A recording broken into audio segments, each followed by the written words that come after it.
wabarakatuh. Terima kasih atas kesempatannya. Saya akan menyampaikan materi tentang pemilu. Sebelumnya perkenalkan, nama saya Muhdianto Yusuf, MPM 20101010 321, Prodi Ilmu Hukum Fakultas Hukum UIR. Saya akan mengambil materi tentang pemilu. Pemilu bagi negara kita sebesar Indonesia ini sangat penting sekali, karena di sanalah merupakan salah satu sarana mengganti pemerintahan yang sah dan juga memilih wakil rakyat yang akan duduk di DPR nantinya. Pemilu sendiri dilaksanakan oleh KPU, Bawaslu, dan DKPP. Sebagaimana kita ketahui, kalau KPU itu merupakan lembaga yang bersifat nasional, tetap, mandiri atau independen, yang melaksanakan proses penyelenggaraan pemilu.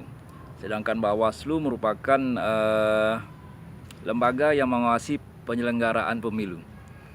Artinya Bawaslu mengawasi seluruh tahapan pemilu, baik yang dilakukan oleh KPU maupun peserta pemilu seperti partai politik dan melalui jalur perseorangan ataupun independen.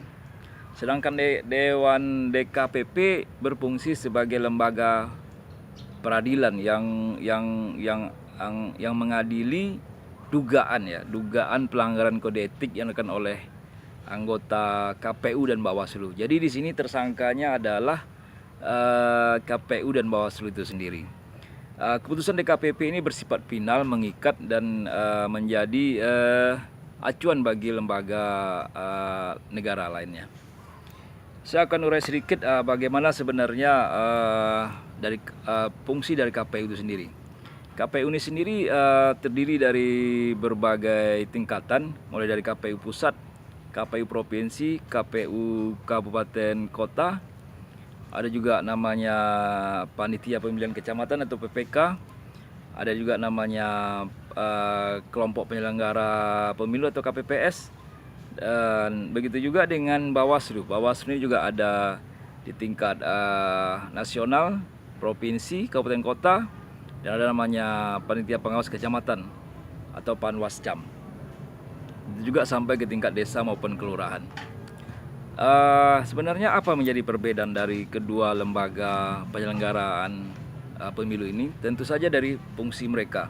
Seperti kita ketahui, kalau KPU bertugas melaksanakan penyelenggaraan pemilu mulai dari tahapannya, mulai dari proses pemungutan suara hingga nantinya proses pemungutan suara itu disampaikan di publik. Apakah nantinya akan ada sengketa ataupun tidak, itu tergantung dari hasil yang akan ada di lapangan sendiri. Begitu juga dengan Bawaslu. Kalau Bawaslu dia lebih fokus kepada penanganan sengketa pemilu ataupun penanganan dari penyelenggaraan pemilu yang dinilai tidak sesuai tahapan pemilu itu sendiri. Oleh karena itu, Bawaslu ini memiliki peran yang cukup signifikan dalam penyelenggaraan pemilu. Artinya kalau ada kecurangan maupun ada ketidakberesan dalam penyelenggaraan pemilu, maka Bawaslu akan bertindak agar penyelenggaraan pemilu itu bisa sesuai dengan tahapan, sesuai dengan harapan masyarakat bersama. Baik Pak, saya rasa itu saja untuk sistem pemilu kita. Sistem pemilu ini sendiri berdasarkan Undang-Undang Nomor 7 Tahun 2017 tentang pemilu.